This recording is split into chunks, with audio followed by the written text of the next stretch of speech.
بسم اللہ الرحمن الرحیم۔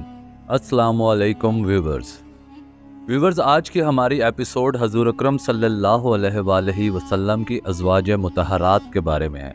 اس ایپیسوڈ میں ہم نہ صرف ان ازواج مطہرات کے بارے میں جانیں گے بلکہ ان محرکات اور وجوہات پہ بھی روشنی ڈالیں گے جن وجوہات کی بنا پر حضور اکرم صلی اللہ علیہ وآلہ وسلم نے اپنی 11 شادیاں کی۔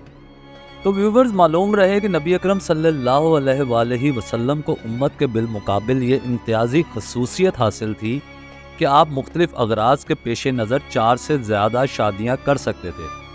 چنانچہ جن عورتوں سے آپ نے نکاح فرمایا ان کی تعداد 11 تھی، جن میں سے 9 ازواج مطہرات آپ کی رحلت کے وقت حیات تھی اور 2 ازواج مطہرات آپ کی زندگی ہی میں وفات پا چکے ہیں، یعنی حضرت خدیجہ اور ام المساکین حضرت زینب بن خزیمہ رضی اللہ تعالیٰ عنہما۔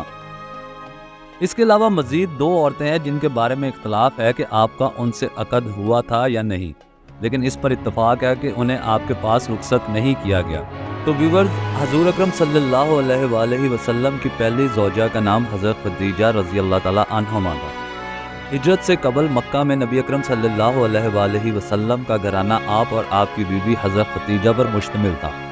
شادی کے وقت آپ کی عمر 25 سال تھی اور حضرت خدیجہ کی عمر 40 سال۔ حضرت خدیجہ کے جیتے جی آپ نے کوئی شادی نہیں کی۔ آپ صلی اللہ علیہ وآلہ وسلم کی اولاد میں حضرت ابراہیم کے سوا تمام صاحبزادے اور صاحبزادیاں حضرت خدیجہ کے بطن سے ہی تھیں۔ صاحبزادگان میں سے تو کوئی زندہ نہ بچا، البتہ صاحبزادیاں حیات رہیں۔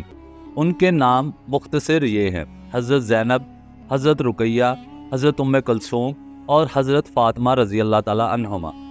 حضرت زینب رضی اللہ تعالیٰ عنہما کی شادی ہجرت سے پہلے ان کے پھوپھی زاد بھائی حضرت ابو العاص بن ربیع سے ہوئی۔ حضرت رقیہ اور حضرت ام کلثوم رضی اللہ تعالیٰ عنہما کی شادی یکے بعد دیگرے حضرت عثمان رضی اللہ تعالیٰ عنہ سے ہوئی۔ حضرت فاطمہ رضی اللہ تعالیٰ عنہما کی شادی جنگ بدر اور جنگ احد کے درمیان کے عرصہ میں حضرت علی ابن ابی طالب رضی اللہ تعالیٰ عنہ سے ہوئی اور ان کے بطن سے حضرت حسن، حضرت حسین، حضرت زینب اور حضرت ام کلثوم رضی اللہ تعالیٰ عنہ پیدا ہوئے۔ آپ صلی اللہ علیہ وآلہ وسلم کی دوسری زوجہ حضرت سودا بنت زمعہ تھیں۔ ان سے رسول اکرم صلی اللہ علیہ وآلہ وسلم نے حضرت خدیجہ کی وفات کے چند دن بعد نبوت کے 10ویں سال ماہ شوال میں شادی کی۔ آپ صلی اللہ علیہ وآلہ وسلم سے پہلے حضرت سودا رضی اللہ تعالیٰ عنہما اپنے چچیرے بھائی سکران بن عمر کے عقد میں تھی اور وہ انتقال کر کے انہیں بیوہ چھوڑ گئے تھے۔ اس کے بعد آپ کی زوجہ حضرت عائشہ صدیقہ بنت ابی بکر رضی اللہ تعالیٰ عنہما تھی۔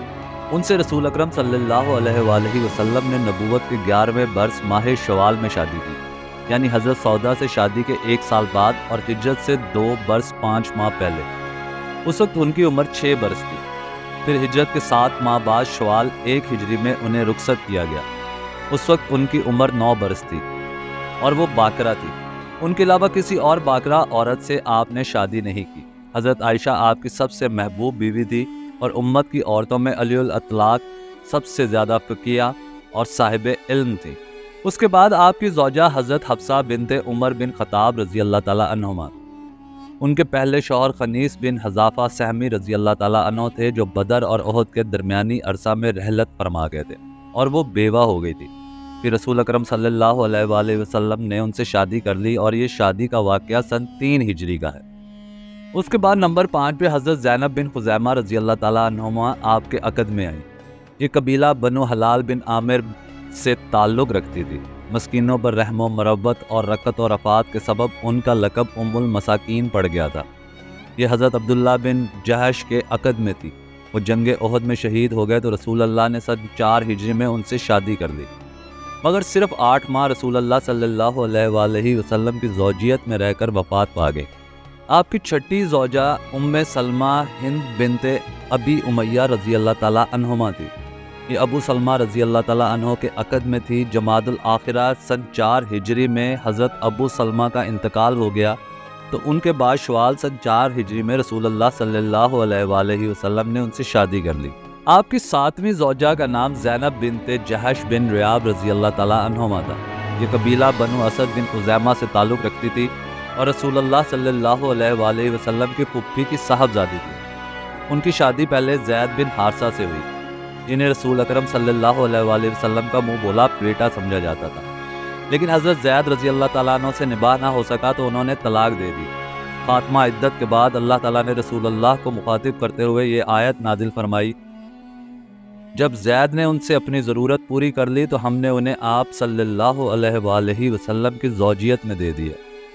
انہی کے تعلق سے سورہ احزاب کی مزید کئی آیات نازل ہوئی جن میں لے پالک کے قضیے کا دو ٹوک فیصلہ کر دیا گیا ہے۔ حضرت زینب سے رسول اللہ صلی اللہ علیہ وآلہ وسلم کی شادی سن 5 ہجری میں یا اس سے کچھ عرصہ پہلے ہوئی۔ نمبر 8، جویریہ بنت ثابت رضی اللہ تعالیٰ عنہ۔ ان کے والد بنی خزاعیہ کی شاخ کے سردار تھے۔ حضرت جویریہ رضی اللہ تعالیٰ عنہما حضور اکرم صلی اللہ علیہ وآلہ وسلم کے پاس قیدیوں میں لائی گئی تھی اور حضرت ثابت بن قیس بن شمام رضی اللہ تعالیٰ عنہ کے حصے میں پڑی تھی۔ انہوں نے حضرت جویریہ سے مکاتبت کر لی، یعنی ایک مقررہ رقم کے عوض آزاد کر دینے کا معاملہ طے کر لیا۔ اس کے بعد رسول اللہ صلی اللہ علیہ وآلہ وسلم نے ان کی طرف سے مقررہ رقم ادا فرما دی اور ان سے شادی کر لی۔ ان کی یہ شادی شعبان 5 ہجری یا 6 ہجری کا واقعہ ہے۔ اس کے بعد نمبر 9 پہ آپ صلی اللہ علیہ وآلہ وسلم کی زوجہ ام حبیبہ رملہ بنت ابی سفیان رضی اللہ تعالیٰ عنہما، یہ عبید اللہ بن جہش کے عقد میں تھی اور اس کے ساتھ ہجرت کر کے حبشہ بھی گئی تھی، لیکن عبید اللہ نے وہاں جانے کے بعد مرتد ہو کر عیسائی مذہب قبول کر لیا اور پھر وہیں انتقال کر گیا، لیکن ام حبیبہ رضی اللہ تعالیٰ عنہما اپنے دین اور اپنی ہجرت پر قائم رہی۔ جب رسول اللہ صلی اللہ علیہ وآلہ وسلم نے محرم سن 7 ہجری میں عمر بن امیہ کو زمری کا اپنا خط دے کر نجاشی کے پاس بھیجا تو نجاشی کو یہ پیغام بھی دیا کہ ام حبیبہ سے آپ کا نکاح کر دے۔ اس نے ام حبیبہ کی منظوری کے بعد ان سے آپ صلی اللہ علیہ وآلہ وسلم کا نکاح کر دیا۔ اس کے بعد نمبر 10 پہ حضرت صفیہ بن ہوئی، یہ بنی اسرائیل سے تھی اور خیبر میں قید کی گئی تھی، لیکن رسول اللہ صلی اللہ علیہ وآلہ وسلم نے انہیں اپنے لیے منتخب فرما لیا اور آزاد کر کے شادی کر لی۔ یہ فتح خیبر سن 7 ہجری کے بعد کا واقعہ ہے۔ آپ کی 11ویں زوجہ کا نام حضرت میمونہ بنت حارث رضی اللہ تعالیٰ عنہما تھا۔ یہ ام الفضل لبابہ بنت حارث رضی اللہ تعالیٰ عنہ کی بہن تھی۔ ان سے رسول اکرم صلی اللہ علیہ وآلہ وسلم نے سن 7 ہجری میں عمرہ قضاء سے فارغ ہونے اور صحیح قول کے مطابق احرام سے حلال ہونے کے بعد شادی کی۔ اگر ہم حضور اکرم صلی اللہ علیہ وآلہ وسلم کے حیات مبارکہ کے اس پہلو پر غور کریں تو آپ صلی اللہ علیہ وآلہ وسلم نے اپنی جوانی کی نہایت پرقوت اور عمدہ ایام یعنی تقریباً 30 برس صرف ایک بیوی پر اکتفا کرتے ہوئے گزار دیے، یعنی پہلے حضرت ختیجہ پر اور پھر حضرت سودا پر۔ تو کیا یہ تصور کسی بھی درجے پر معقول ہو سکتا ہے کہ اس طرح اتنا عرصہ گزار دینے کے بعد جب آپ بڑھاپے کی دہلیز پر پہنچ گئے تو آپ صلی اللہ علیہ وآلہ وسلم نے اندر یکایک جنسی قوت اس قدر بڑھ گئی کہ آپ کو پے در پہ 9 شادیاں کرنی پڑی؟ اس کا جواب ہے نہیں۔ آپ صلی اللہ علیہ وآلہ وسلم کی زندگی کے ان دونوں حصوں پر نظر ڈالنے کے بعد کوئی بھی ہوش مند آدمی اس تصور کو معقول تسلیم نہیں کر سکتا۔ حقیقت یہ ہے کہ آپ نے اتنی بہت ساری شادیاں کچھ دوسرے ہی اغراض و مقاصد کے تحت کی تھی، جو عام شادیوں کے مقررہ مقصد سے بہت ہی عظیم القدر اور جلیل المرتبہ تھی۔ اس کی مثال یوں لے لے کہ آپ نے حضرت عائشہ اور حضرت حفصہ رضی اللہ تعالیٰ عنہما سے شادی کر کے حضرت ابو بکر و عمر رضی اللہ تعالیٰ عنہ کے ساتھ رشتہ مساہرت قائم کیا۔ اس طرح حضرت عثمان سے پے در پہ اپنی 2 صاحبزادیاں حضرت رقیہ پھر حضرت ام کلثوم کی شادی کر کے اور حضرت علی سے اپنے لخت جگر حضرت فاطمہ کی شادی کر کے جو رشتہ مساہرت قائم کیے، ان کا مقصد یہ تھا کہ آپ ان چاروں بزرگوں سے اپنے تعلقات نہایت پختہ کر لیں، کیونکہ یہ چاروں بزرگ پیچیدہ ترین مراحل میں اسلام کے لیے فداکاری و جانسپاری کا جو امتیازی وصف رکھتے تھے وہ معروف ہے۔ اس کے علاوہ عرب کا دستور تھا کہ وہ رشتہ مساہرت کا بڑا احترام کرتے تھے۔ ان کے نزدیک دامادی کا رشتہ مختلف قبائل کے درمیان قربت کا ایک اہم باب تھا، اور داماد سے جنگ لڑنا اور محاذ آرائی کرنا بڑے شرم اور عار کی بات تھی۔ اس دستور کو سامنے رکھ کے رسول اکرم صلی اللہ علیہ وآلہ وسلم نے چند شادیاں اس مقصد سے کی کہ مختلف افراد اور قبائل کی اسلام دشمنی کا زور توڑ دیں۔ چنانچہ حضرت ام سلمہ رضی اللہ تعالیٰ عنہما قبیلہ بنی مخزوم سے تعلق رکھتی تھی، جو ابو جہل اور خالد بن ولید کا قبیلہ تھا۔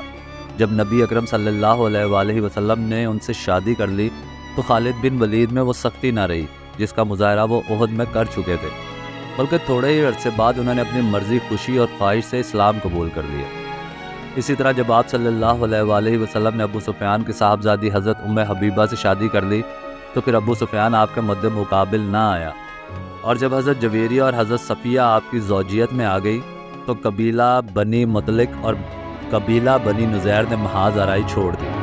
حضور کے عقد میں ان دونوں بیویوں کے آنے کے بعد تاریخ میں ان قبیلوں کی کسی شورش اور جنگی تگ و دو کا سراغ نہیں ملتا، بلکہ حضرت جویریہ تو اپنی قوم کے لیے ساری عورتوں سے زیادہ بابرکت ثابت ہیں، کیونکہ جب رسول اکرم صلی اللہ علیہ وآلہ وسلم نے ان سے شادی کر لی تو صحابہ کرام نے ان کے 100 گھرانوں کو جو قید میں تھے آزاد کر دیا اور کہا یہ لوگ رسول اللہ کے سسرالی ہیں، ان کے دلوں پر اس احسان کا جو زبردست اثر ہوا ہوگا وہ ظاہر ہے۔